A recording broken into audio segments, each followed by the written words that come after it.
Como siempre, jóvenes, es un gusto en saludarlos. En esta oportunidad seguimos viendo la aplicación de la regla de la cadena dentro del tema de derivadas parciales.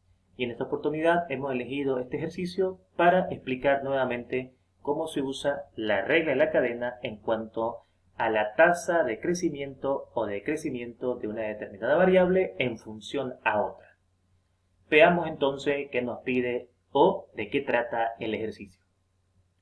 La altura de un cono circular recto es de 20 metros y crece a razón de 0.2 metros sobre segundo. El radio de la base de este cono mide 5 metros y disminuye a razón de 0.3 metros sobre segundo. La consulta es, ¿con qué rapidez está cambiando el volumen?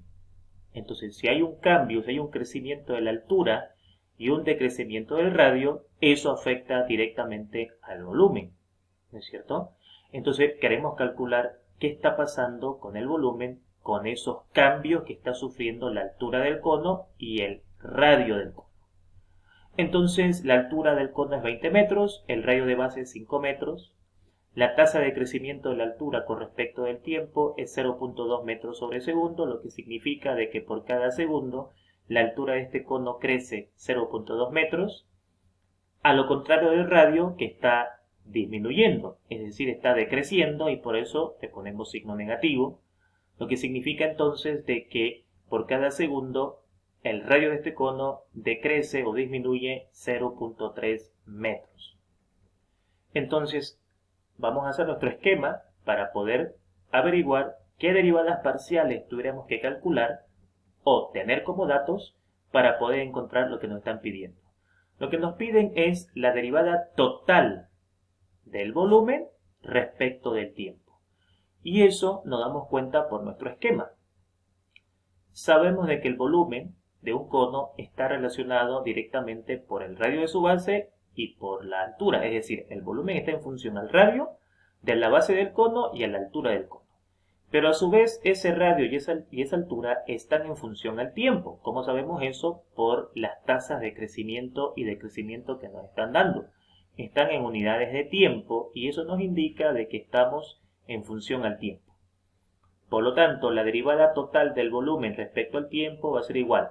Vamos por la primera rama. Derivada parcial del volumen respecto del radio y a su vez derivada parcial del radio respecto del tiempo. Por la otra rama, tuviéramos derivada parcial del volumen respecto a la altura y a su vez la derivada parcial de la altura respecto al tiempo. Como ya tenemos planteada la ecuación que nos va a dar la solución del problema, ahora tenemos que buscar una fórmula que relacione el volumen con el radio y la altura del cono y encontrar las derivadas parciales pertinentes o que falten en la ecuación para poder encontrar la solución del problema.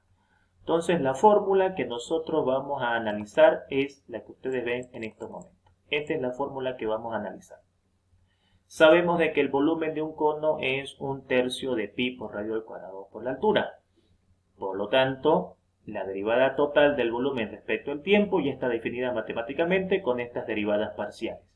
Derivadas parciales que algunas conozco y otras voy a conocer derivando parcialmente el volumen respecto del radio y después derivando parcialmente el volumen respecto a la altura. De esta fórmula, 1/3 de pi es constante, entonces yo puedo sacar esa constante y puedo encontrar ahora las derivadas parciales que necesite de manera más adecuada. Por lo tanto, cuando vaya a derivar parcialmente el volumen con respecto a la altura, entonces la derivada parcial del volumen con respecto a la altura sería radio al cuadrado, ya que la derivada del volumen respecto a la altura sería 1 por radio al cuadrado, por la derivada parcial de la altura respecto del tiempo, más necesito la derivada parcial del volumen respecto del radio.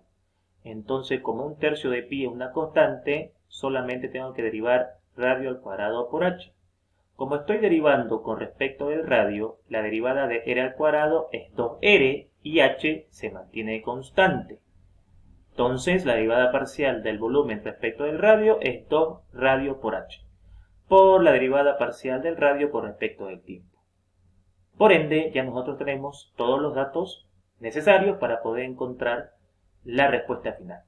Entonces, 1/3 de pi por el radio de la base, que es 5 metros elevado al cuadrado, por la tasa de crecimiento de la altura con respecto del tiempo, que según los datos era de 0.2 metros sobre segundo, más 2 por el radio de la base, que vale 5, por la altura, que vale 20, por la tasa de decrecimiento, en este caso porque nos decía que disminuye el radio, ¿no?, en función al tiempo, que es de menos 0.3 metros sobre segundo.